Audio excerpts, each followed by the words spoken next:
this woman come with a fuck off scalpel and scrape the inside of my vagina out. She just wants to be beautiful. She go. Hello beautiful humans, my name is Paige and welcome back to my channel. If you are new here, thank you so much for being here and I hope you're doing very, very well. Now today, I wanted to do something a little bit different on this channel. We have spoken in the past about relationships and about sex and about dating and about all that lovely stuff. And one thing that goes along with that is sexual health. And today, in my sexual life, I had my first ever smear test. Honestly, I really didn't know what to expect. My family is very open when talking about sex and relationships. I've had the conversation with my parents about safe sex and must use a condom, must think of contraception, but we don't really go much further than that. We've never actually spoken about what it means to get that form of contraception, what it means to get the implant, or what it means to have a smear test. And it's the same when it comes to my physical and sexual health. I'm very aware that you need to have sexual health checks. I'm also very aware that cervical cancer is a massive killer in women, and when you hit the age of 25, a cervical smear is something for every woman should have done. Really, that's as much as I knew, and no one was really ever there to go through with me what it was to have a smear and what the process was and what it was going to feel like. And I thought, why not be that person for other people to come and to listen to, and I can go through what it is to get a smear and what you're going to expect and what it's going to feel like. Really, what the hell they're doing down there when you're not entirely sure. And the other thing is, I'm disabled. And I've said before that disability restricts your movement. How is that applied when you're asking to be laid on your back with your legs akimbo for someone to shove their hand up your vagina? So that's basically what I want to do for you today. I want to sit down and let's talk about sexual health. Let's talk about all those things that women need to have done to keep themselves healthy, and the things you might be expected to find or face, or things that might be slightly different for you if you have a disability. Before I get into all that good and lovely stuff, if that's a phrase you want to use, then please do not forget to subscribe to this channel if you haven't already, and also hit that little bell notification, which is somewhere down there. It lets you know when I upload a video. You might want that, I don't really know, you might not, but if you do, hit that little bell notification. Grab yourself a cup of tea and let's get fist deep into the vaginas of the world. Not sure that's how I should have phrased that, but we're gonna roll with it. So yes, today I had my first smear test, and la la la la la la, they scraped my vagina.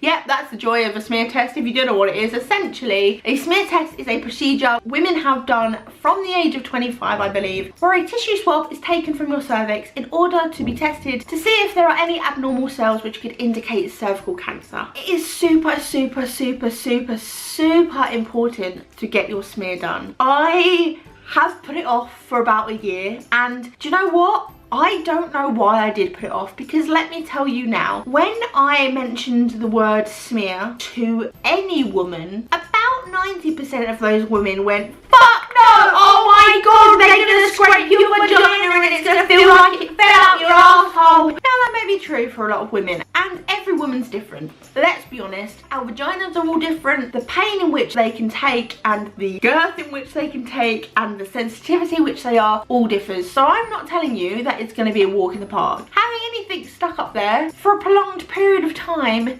can get uncomfortable. But if I'm honest, it wasn't as bad as I thought it'd be. I was genuinely terrified this woman was going to come with a fuck off scalpel and scrape the inside of my vagina out. I had nightmares about this for a solid year, and the visions I had in my head, in reality it's not as bad. So if you don't know what they do, basically there is a speculum which they insert into your vaginal passage, so just in your vagina, and it opens up your little hole. Then they can see your cervix. Depending on how loose your vagina is,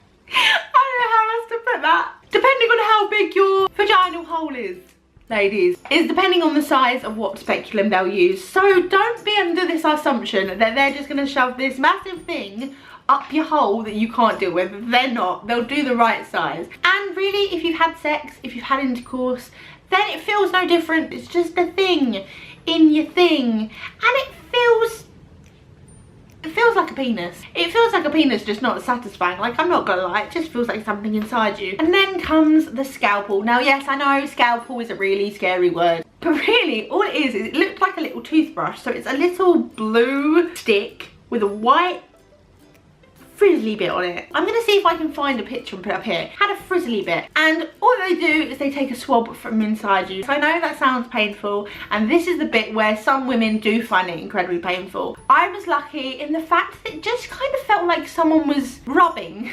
This is the only way I can describe it, okay? Your hard palate at the top of your mouth, you have like a little ridge. After you do that, that's kind of what it felt like. You could feel the ridges, so I guess that was the scraping sense, but it didn't really hurt. It was just more uncomfortable, to be honest. I mean, my biggest worry for the whole thing, I was naked from the waist down, and this lady was talking to me about Brexit while her face was inches from my vagina. That was the biggest worry, and that was more uncomfortable than actually being swabbed. It also only lasts for a very short amount of time. It's not prolonged. They don't have to take several swabs. If you get the right person, it'll be in and out before you know it. That is what she said. Oh, crack myself up, I do. Now, the big thing for me, having cerebral palsy and having a disability with restricted movement when it came to having a cervical smear, was my gait. Now, by that, I mean my hip gait. Getting a bit technical, most people's hip gait allows them to open their legs thus far. Maybe that's quite far, but you know, a good spreadable amount.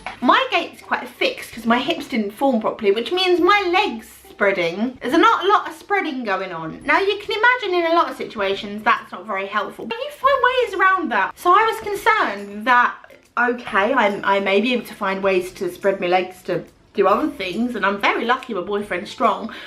But when it comes to medically having it done and being able to stick my legs up in the air without the support of anyone, I was a bit concerned, and I also didn't want to break. Now, I'm not going to lie to you, it is a hell of a lot easier if you can bring your legs up to your chest and you can open your legs, because they do need to have you in a certain position to be able to get to your cervix. But it's totally not impossible, and I was so embarrassed, and I had this preconception that if I went in and was like, oh sorry, I can't open my legs wide enough, it would be really, really embarrassing. We wouldn't be able to get it done, and they might judge me. What you've got to remember, as the lovely woman who swabbed my vagina said, they've seen it all, and there are other people who have the same issues, and they are so good about working around it. They've had women lie on their sides. It's whatever way feels most comfortable for you. Don't ever be afraid to think that you can't do it just because you have limited movement. It is such a necessity. It has saved so many people, and especially if you have history of cancer or cervical cancer in your family, it really is a necessity to have it done. I can't stress that enough. And I'm not gonna lie to you, it probably wasn't the most straightforward cervical smear she's ever done, but it was doable and it was fine, and I feel so much better for having it done. I just have that peace of mind that hopefully, fingers crossed, when I get my results back, it's all normal, and I feel like I've actually made a proactive choice towards my own sexual health.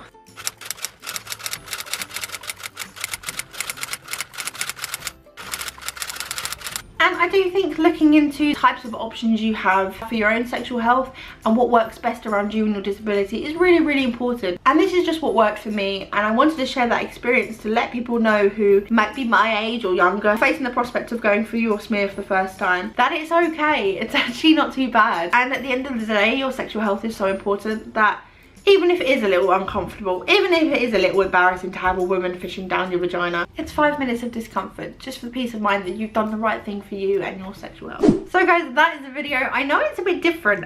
It's a bit rambly, and I don't know if I explain things very well. I'm not medically trained. Like, I just have gone through my experiences of today, and I guess a little bit of what to expect. I really hope this was helpful for some of you. I would have wanted someone to look at and be like, okay, it's not so bad. So I really hope this did help. With that said, I guess that is the video. Thank you so much for watching. As always, I have been me, so please always be you, and I will see you very soon for another video. Bye!